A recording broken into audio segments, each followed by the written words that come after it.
এই মুহূর্তে মাননীয় বিরোধী দলীয় নেতা দুইটা অসংসদীয় শব্দ ব্যবহার করেছেন, সেটা হচ্ছে মিথ্যা।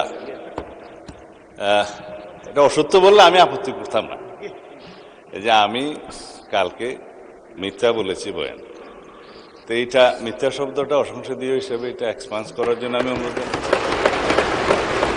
দ্বিতীয় কথা হচ্ছে,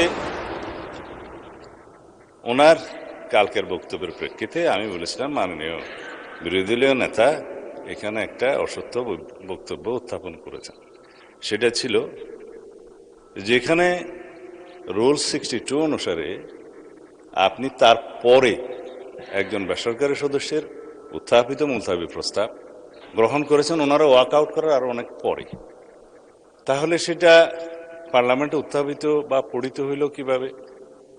সুতরাং আমি বলেছি সেই বক্তব্যটা অসত্য। ধন্যবাদ মাননীয় স্পিকার।